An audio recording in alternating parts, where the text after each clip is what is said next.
Oh, que voulez-vous? On c'est est de ça. retour en pleine conscience. On veut l'être encore plus avec David, Bernard.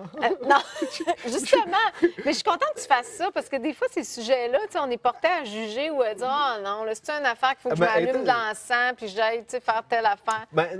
Pas tant que ça. En fait, là, tu sais, même que si je peux recadrer, c'est drôle Oui. un peu. Parce que pour vous à la maison, là, ceux qui ne le savent pas, habituellement, il y a toujours des rencontres avant les émissions pour prédéterminer quelle va être la ligne directrice et les titres, tout ça. Puis le premier titre initialement de cette émission-là, c'était pas le bonheur dans le moment présent, c'était le bonheur de jouir de la vie. Puis moi, je l'aimais, ce titre-là, parce que je me suis dit, ça peut pas, c'est indissociable. Tu sais, quand tu dis que tu inclus jouir puis bonheur, ça me semble que ça va ensemble, c'est la même phrase. Tu sais. Et ça va avec la pleine conscience. Ben oui, voilà. Et là-dessus, je te cite Jim Carrey qui introduisait il y a 2 ans de ça Eckhart Tolle. Puis Eckhart Tolle, c'est un des grands auteurs sur la pleine conscience, le moment présent.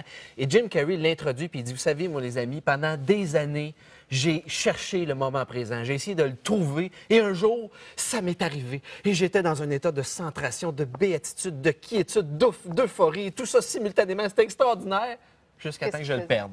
Ben oui. Et puis depuis ce temps-là, j'essaie de le trouver, puis je le cherche partout. Puis ça vient, ça repart, ça vient, ça repart. C'est comme une vague, ça oscille. Puis c'est un peu ça le moment présent quand on y pense. C'est normal, je pense. Il ne faut pas se mettre de la pression non plus, tu sais, de dire d'être tout le temps. Non, Je pense pas parce qu'on que- peut être toujours... Ben, à partir du moment où tu te mets de la pression, tu vas à l'encontre de la philosophie du moment présent. Tu sais que le moment présent, là, c'est bien à la mode. On en parle aujourd'hui, le bonheur, tout ça, mais c'était à la mode. Il y a déjà de ça 2000 ans. Hein? Hey, Jésus, dans la Bible, il en parlait. Il disait, non, mais écoute ça, il disait, le royaume des cieux, le paradis est en vous et à l'extérieur de vous. Là, je pense que s'il ne parlait il pas était du moment vraiment en présent, pleine je ne sais pas de quoi il parlait. Là. Tu sais, Ben Jésus, oui. il était dans la pleine conscience, le gars. Tu sais. Et finalement, c'est ça. Hein? Puis je sais qu'il y en a qui disent, ouais, mais là, OK, là, je comprends que des fois, je me sens heureux, je suis euphorique, je suis dans le moment, puis là, ça repart. Mais comment je fais pour le garder, ce moment-là? Comment je fais pour me mettre dedans? Ouais. Ah ah! C'est quoi On les rentre trucs? dans les comment. Oui. Et comme toi, chère Christine, tu as eu Chanoui, Oui, mon ami qui est ton ami, qui est ton Oh, je maître l'aime Jedi, tellement. Oui. qui est ton Yoda, si on veut. Tantôt, c'était beau, les petits effets avec la lumière, tout ça. Tu marchais dans la lumière, c'était beau. Ah, non, mais non, bon, c'est ça. moi, écoutez, longue histoire, mais j'ai fait un voyage initiatique il y a 2 ans de ça en Thaïlande où j'ai rencontré un lama bouddhiste en Thaïlande, un homme extraordinaire. Toi, tu as Chanoui, ben Oui, moi, il puis- s'appelait Chop Suey. Non, c'est pas vrai. Franchement, David. Parenthèse, je m'imaginais hier, puis là, j'ai pensé à ça. Je dis non, ça n'a pas de bon sens. Tu peux pas dire ça. Mais oui, mais tu l'as dit. Mais Il sinon- s'appelle Lama Dorje, en fait, c'est son OK. vrai nom. Et c'est là- un bouddhiste, C'est t'as un dit. bouddhiste, c'est Oui. un lama. Et j'ai passé, en fait, des moments extraordinaires avec lui. Et Lama Dorje m'a enseigné, entre autres, 3 choses, 3 petits trucs tout simples pour réussir à me connecter au moment présent puis à me remettre dans le moment que OK. j'essaie de pratiquer au quotidien.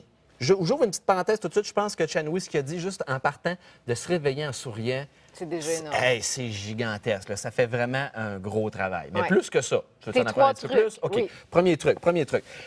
Voir la beauté.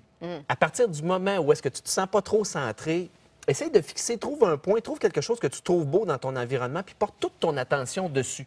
En étant complètement focusé sur la beauté, c'est inévitable, ça va te ramener dans le moment présent. La preuve, à chaque fois que je suis en présence de Christine, je suis dans le moment présent, je focus sur la beauté. Mais bon, non, mais puis ça, c'est un très bon truc aussi qui fonctionne avec les gens que tu n'aimes pas. Tu sais, tu rencontres quelqu'un t'as qui est raison. antipathique, tu ne l'aimes pas, Ouais. là. Vois sa beauté. Essaye de focuser sur ne serait-ce qu'une petite chose Oui. que tu trouves belle chez elle. Ça peut être un article, une paire de souliers, peu importe ce que c'est. Alors ça, c'est le premier truc. Deuxième truc, le dernier, remplis-toi d'amour. C'est le truc ultime. Puis pour le faire, pense à quelqu'un que tu aimes. Ça va t'emplir d'amour. Puis quand tu es rempli d'amour, c'est Ouais. impossible. Tu ne peux pas faire autrement. Tu es dans le moment présent. Bien, merci, David. Rappelez-vous cette grande vérité. On va tous y passer. Moment présent. Mais là, il y en Restez dedans. avait un troisième. C'est- mais- C'est celle-là. On va OK, tous y c'est passer. bon. Ça, c'est la plus grande vérité. bon. Fait que connecte avec ça. C'est là. bon. Mets-toi dans le Aussi moment. bien en profiter tout Voilà. de suite. Ouais. Hein? Ben, c'est ça qu'on va faire tout de suite. Merci. Merci beaucoup.